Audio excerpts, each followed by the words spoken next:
AHSEC Higher Secondary Final Exam 2023 answer copy কিদৰে recheck কৰিব পাৰিব সেই সম্পৰ্কে গোটেইখিনি ডিটেইলছ আপোনালোক দেখুৱাম কিদৰে অনলাইন কৰিব লাগিব বা কেতিয়া কৰিব লাগিব এই যিখন অফিচিয়েল গেজেট নটিফিকেশনৰ ইয়াতে গোটেইখিনি প্ৰসেছ স্পষ্টকৈ উল্লেখ আছে কালি ৰিজাল্টটো ডিক্লেয়াৰ কৰিছে ফাইনেল এক্সামিনেশ্যন 2023 আৰু ইয়াতে যিসকল কেণ্ডিডেটছে ভাবিছিলে কোনোবা এটা সাবজেক্টত লেটাৰ মাৰ্কছ পাব বা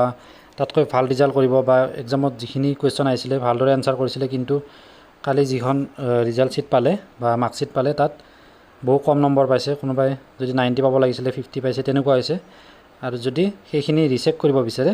ৰিচেক কৰাৰ কাৰণে এটা অনলাইন লিংক হল খাব আৰু এইটো 2 দিনৰ ভিতৰত পাব এই গোটেইখিনি প্ৰসেছটো ইয়াত দিয়া হৈছে এখন অফিচিয়েল গেজেট নটিফিকেশন হয় দেখুৱাই লৈছো প্ৰথমতে স্টেপ কেইটা কি হ'ব কি কৰিব পাৰিব ৰিচেকৰ জৰিয়তে এই ৰিচেক কৰোতে প্ৰথমতে এটা চেক কৰিব totaling of marks awarded by the examiner প্ৰথমতে যেটো টোটেল মাৰ্কস কৰে সাপোজ 1 মাৰ্কসৰ কোৱেশ্চনটোত 2 মাৰ্কস আছিল নেক্সট 2 to 3 আছিল তেনেকুৱা যেতিয়া প্লাস কৰিব প্লাস কৰোতে যদি কোনোবাটোত মাৰ্কস দিব এড কৰোতে ৰৈ গৈছে তো সেই বস্তুটো ইয়াতে ক্যালকুলেট কৰিব নেক্সট হৈছে assessment of answers left out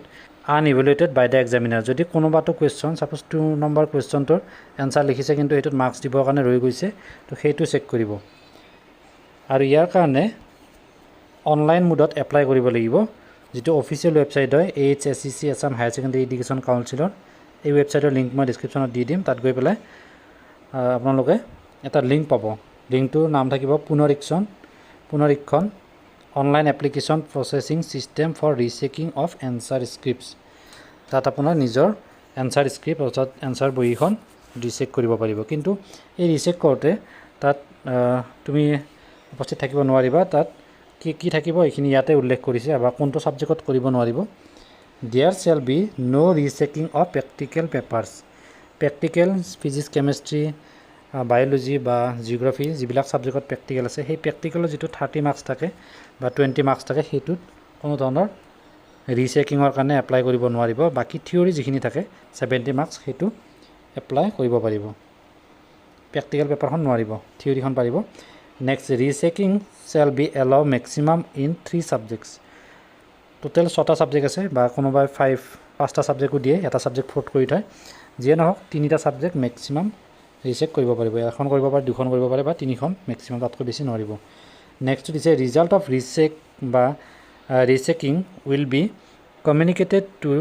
the head of the institution only and the candidates who apply for rechecking will collect their results from there ইয়াতে উল্লেখ কৰিছে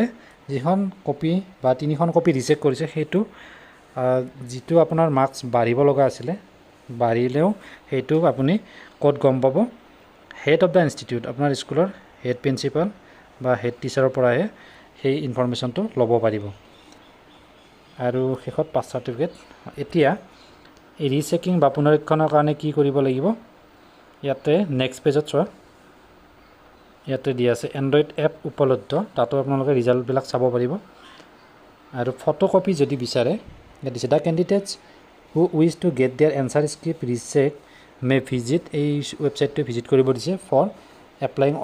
অনলাইন এপ্লাই কেতিয়া কৰিব পাৰিব rechecking will be open after 2 days from দা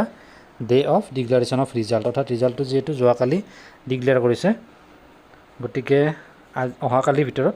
এই লিংকটো activate হ'ব 2 দিনৰ পিছত বুলি কৈছে অহাকালি ইভিনিং মানত এক্টিভেট হ'ব লাগে